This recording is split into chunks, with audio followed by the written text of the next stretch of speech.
यहाँ पर जो लोग आपको सब दिख रहे हैं, ये किसी एक समाज के लिए एकत्रित नहीं हुए हैं, ये सभ्यता और संस्कृति के लिए एकत्रित हुए हैं। कोंच एक ऐसी भूमि है जो हमेशा से संस्कृति के लिए जानी गई है और सभ्यता के लिए जानी गई है। हमारे जनपद में ये पहला मामला ऐसा आया है जो समाज को, धर्म को, इंसानियत को झकझोर देने वाला है। एक जिहादी शुरू से ही जिसने अपने नाम में भी जिहाद रखा और यहाँ तक कि उसने अपनी जिहादी मानसिकता समाज के सामने उजागर भी कर दी। एक ना समझ बच्ची जो कि ब्राह्मण समाज से आती है, हिंदू समाज से आती है, उसको अपनी बातों में बहलाकर, फुसलाकर एक परिवार को इतना गहरा दर्द देकर, जो आज यहाँ पर उसकी माता बैठी है, उसके पिता बैठे हैं, संपूर्ण समाज को अपमानित करके जो उसने कृत्य किया है, ये शर्मनाक है। और हम सभी लोगों की प्रशासन से ये अहम मांग है कि कैसे भी करके सबसे पहले तो प्रशासन हमें एक ये साधारण सा जवाब दे दे कि जब वो आरोपी है तो उसको रात्रि में 1 से 1:30 बजे के बीच छोड़ा क्यों गया। मेरा पहला सवाल, ये मेरा ही नहीं संपूर्ण समाज का सवाल है कि उसको छोड़ा क्यों गया।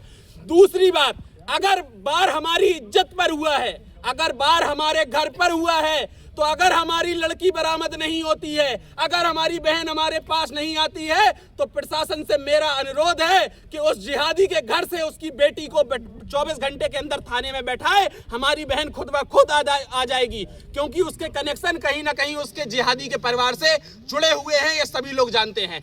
तीसरी चीज, समाज में एक संदेश देने के लिए कि ऐसा मामला प्रदेश में नहीं होगा, उस जिहादी के घर को कुर्क करके उसका घर गिराया जाए और उसके घर वालों को गिरफ्तार किया जाए। क्योंकि निश्चित रूप से जब आप सभी तारों को आपस में जोड़कर देखेंगे तो उस जिहादी के घर पे भी ये घटनाक्रम पहले से ही पता होगा। और अगर प्रशासन ऐसी कार्रवाई नहीं करता है, मैं आपको ये स्पष्ट बता रहा हूं, अगर प्रशासन ऐसी कार्रवाई नहीं करता है तो ऐसे मामले आपको न केवल प्रदेश में, न केवल जनपद में, बल्कि इस नगर में ही इतने देखने को मिलेंगे कि आप गिनती नहीं कर पाएंगे। और इससे केवल एक समाज नहीं, कोई समाज इससे अछूता नहीं रहेगा, कोई समाज इससे पीछे नहीं रहेगा, हर समाज की किरकिरी होगी। यहाँ तक कि धर्म, संस्कृति, सभ्यता सबका हनन होगा। इसलिए आज पूरा हिंदू समाज, ये बड़ी खुशी का विषय है कि आज मैं मानता हूं, ये मेरे हृदय से आप पूछिए, बहुत खुशी का विषय है कि एक ब्राह्मण बेटी के लिए पूरा हिंदू समाज, आप सोच के देखिए कल्पना, एक ब्राह्मण बेटी के लिए पूरा हिंदू समाज उतर आया है,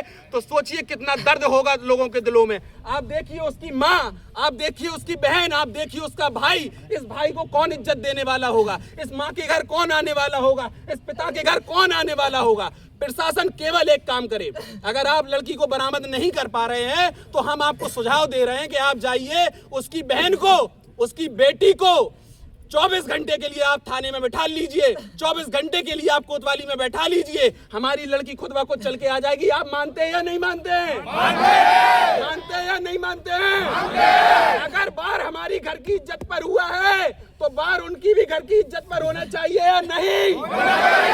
हम सब एक हैं। और इसी बातों के साथ हम प्रशासन को ये ज्ञापन देंगे और अपनी मांग रखेंगे। अभी हम समाज में बड़े बुजुर्गों का, हमारे जो वरिष्ठ जन बैठे हैं, उनसे आज्ञा लेंगे, उनसे सलाह लेंगे। और वो जो यहाँ पर हमारे वरिष्ठ जन बैठे हुए हैं, जो हमारे युवा साथी बैठे हुए हैं, अगर वो हमको आज्ञा देंगे तो हम निश्चित रूप से आज से ही शांति प्रिय अनशन पर बैठेंगे। और जब तक कार्रवाई नहीं हो जाती है, इस अनशन को हम समाप्त नहीं करेंगे। जय जय सिया राम, जय जय सिया राम, जय जय सिया राम।